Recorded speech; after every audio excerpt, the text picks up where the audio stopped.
Ya, terima kasih pemirsa masih bersama catatan redaksi. Bang Fir, Yap, Mas. kalau sepak terjang Abang tadi sudah disampaikan bahwa banyak sekali jabatan-jabatan yang pernah diemban. Kemudian sekarang menjadi sekretaris daerah kabupaten. Tentu Abang harus bisa mengkomunikasikan kebijakan eksekutif, legislatif, dan begitu pun sebaliknya.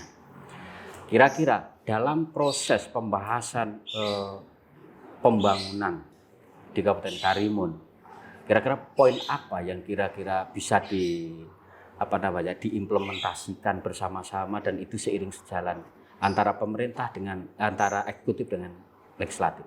Alhamdulillah sampai saat ini walaupun ada beda perdebatan ya, ada perdebatan, tapi perdebatan itu tetap untuk kebaikan Kabupaten Karimun, baik dari pihak eksekutif maupun legislatif. Tapi tetap karena yang diurus adalah pemerintah daerah, ya kan itu kan, yang diurus adalah masyarakat, dan itu kan harus terencana. Maka itu pemilihan kepala daerah itu setelah mereka terpilih kan mereka menyusun rencana. Menyusun rencana pembangunan 5 tahun sampai 25 tahun ke depan. Kan begitu. Nah, jadi itu tertuang secara terencana, terinci, sistematis dalam susunan aturan-aturan yang telah diatur oleh pemerintah. Maka itu dari visi misi, kemudian diwujudkan dalam bentuk RPJMD, kemudian diwujudkan dalam program-program kebijakan, kemudian diwujudkan dalam bentuk kegiatan-kegiatan. Jadi semuanya ini menjadikan pedoman. Nah, jadi OPD itu nanti menyusun rancangan strategis masing-masing kan, gitu kan, tetap mengacu pada, tidak bisa lepas daripada ini. Nah, sama juga nanti pembahasan-pembahasan yang dilakukan di Banggar Dewan itu juga tidak akan terlepas dari RPJMD, kemudian tertuang dalam program-program dan rencana-rencana kegiatan strategis masing-masing OPD. Nah, tinggal kita memilah kalau misalnya dari Pokir misalnya, kita bisa memilah ini kemana, ini cantulnya kemana. Nah, tapi kuncinya itu tidak boleh lari dari apa yang menjadi visi misi kepala daerah. Ya. Itu tadi. Dan inilah kita menselaraskan, karena yang mengesahkan itu juga kan DPRD ya. Ya kan? Mereka harus konsisten kan gitu kan. Nah, DPRD juga punya hak kontrol pengawasan. Begitu juga dia mengontrol. Ini jangan sampai nyimpang dari apa yang menjadi visi misi Bupatian gitu. Maka itu ada pertanggungjawaban yang harus disampaikan dan mereka cross check kan gitu kan. Nah, itu salah satu aturan-aturan yang telah diatur oleh pemerintah pusat dan bagaimana kita menselaraskan. Seperti itu. Tapi kalau di Karimun ini pernah ada semacam opini gitu bahwa pembangunan di era Pak Rafiq ini lebih concern di pulau-pulau luar Karimun besar. Mungkin Bang Fir sebagai sekretaris daerah mungkin bisa memberikan pemahaman. Memang Pak Rafiq kan memang dulu maunya pembangunan merata, adil dan merata bagi seluruh Kabupaten Karimun. Memang pada waktu kita kan sudah, kalau saya ini sudah tiga pemimpin ya. Jadi zaman Pak Sani saya masih almarhum dipimpin beliau, kemudian zaman Pak Nurdin dipimpin beliau, kemudian zaman Pak Rafiq juga dipimpin beliau, kan gitu kan. Jadi sebenarnya tidaklah seperti itu. Memang Pak Rafiq betul, karena saya lihat dari zaman almarhum Pak Sani sampai Pak Rafiq itu kita tuh berkesinambungan. Nah, gitu, tidak terputus gitu. Berkesinambungan, dan zaman beliau itu beliau tidak lagi terfokus 100% ya, atau 70% di Kabupaten Karimun, tapi dia menyebar. Dan menyebar ini kan ada yang di pulau-pulau, kecamatan, dan itu kan tidak terlihat oleh seluruh masyarakat. Betul. Nah, jadi kami mengevaluasi, memang ada kelemahan kami sendiri. Ada kelemahan kami sendiri itu menginformasikan kepada publik, menginformasikan kepada masyarakat.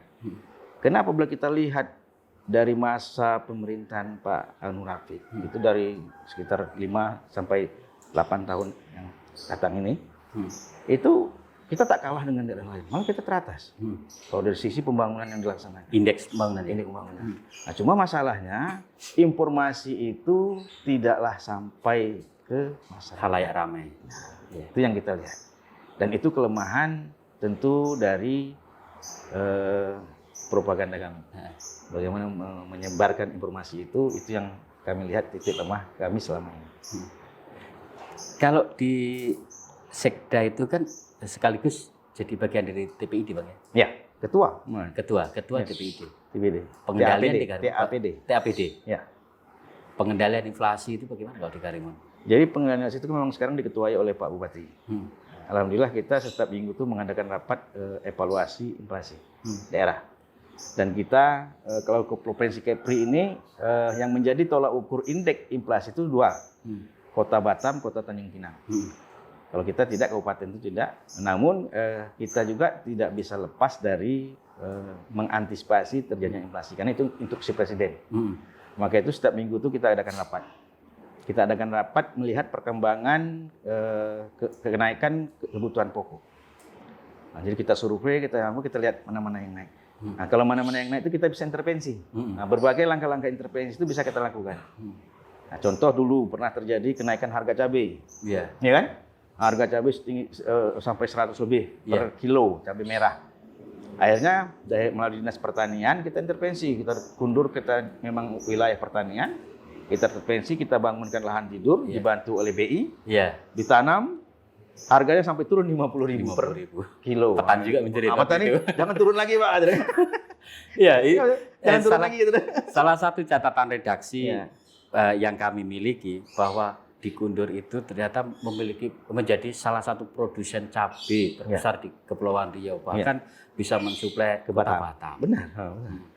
Jadi pada waktu kami turun ke lapangan kemarin sama Pak Bupati kemarin melihat kebun cabai itu, ada kelompok kan cabai itu, betul mereka sampaikan. Setelah mereka tanam banyak dari 100 turun sampai 50. Sampai pesan Pak Bupati, Pak tolong jangan turun lagi. Kalau turun lagi nih, kami parah nih, tak ada untung. Gitu. Dan itu betul. Nah, tapi sampai sekarang alhamdulillah sehat, stabil dia antara 50, 60 gitu sekarang harga cabai. Dan itu paling pedas. Memang paling pedas, sering naik. Nah, kalau telur, kalau beras alhamdulillah masih stabil, semuanya masih stabil. Alhamdulillah sekarang ini itu kita kendalikan. Nah. Kalau penyediaan pupuk untuk petani? Nah, subsidi. Nah, itu yang menjadi agak sedikit masalah. Tapi ini kan masalah nasional sebenarnya. Ya, masalah nasional. Karena memang petani itu kebutuhan pupuk itu tetap. Memang sekarang jalan, tapi memang mereka masih banyak minta itu dilakukan subsidi pupuk. Kadang-kadang mereka tidak terjangkau dengan harga pupuk dengan hasil yang mereka hasilkan. Memang itu masih menjadi PR gitu. Pemerintah ya. Pemerintah. Oke, tadi Abang sudah menyampaikan terkait pemerataan pembangunan, kemudian pembangunan ekonomi, untuk pembangunan sumber daya manusia sendiri.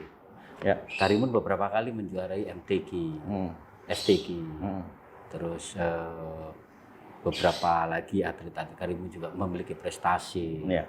Kira-kira apa lagi yang mau dilakukan? Jadi sebetulnya peningkatan kualitas SDM itu tidak bisa seketika.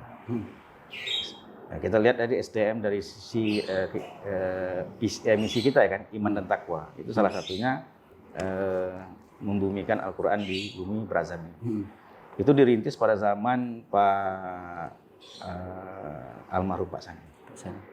Beliau bagaimana masyarakat Karimun tidak buta Al-Quran. Sehingga beliau menginstruksikan dan memiliki tekad setiap masjid, setiap musala bangun TPQ. Bangun TPQ untuk pengajian anak-anak Al-Quran. Kan gitu kan? Bentuk lembaga itu, BMPG. Lembaga yang khusus menangani masalah guru-guru TPQ. Beri insentif. Dan mulai berkembang pesatnya itu zaman Pak Nurdin. Karena Pak Nurdin juga nyambung ya. Meneruskan cita-cita Pak Sani untuk meningkatkan itu. Dan sekarang ini hanya kita meningkatkan lagi kualitasnya. Bahkan pondok pesantren banyak sudah berdiri. Alhamdulillah, macam rumah tahfiz bermunculan di masing-masing masjid, tempat bermunculan rumah tahfiz. Itu dari sisi keimanan dan ketakwaan umat Muslim ya. Mereka konsen sekali, dan itu nampak sekali. Nah, cuma memang kita perlu tingkatkan kualitas. Kualitasnya seperti itu. Bang, tadi Abang bercerita bagaimana memiliki hubungan dengan almarhum Pak Sani, kemudian kedekatan dengan Pak Nurdin, dan Yang terakhir, Ya. chemistry cocok kali dengan Bang Rafiq. Ya.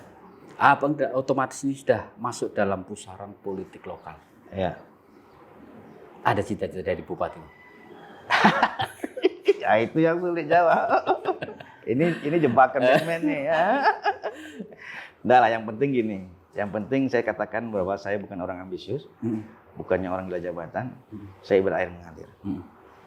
Ya kan gitu. Dan yakinlah bahwa segala sesuatu tentang diri kita itu sudah tertulis jauh di Lauhul Mahfuz. Kan gitu. Kita tinggal menjalani, ikut aja rasa. Kalau rasa itu memang perlu jalan ke sini, ya jalan ke sini. Rasa berjalan jalan ke sini gitu. Jadi jangan paksakan diri. Nah, ikut aja rasa. Dan semua itu pulangkan kepada Yang Maha Kuasa. Itu tadi itu.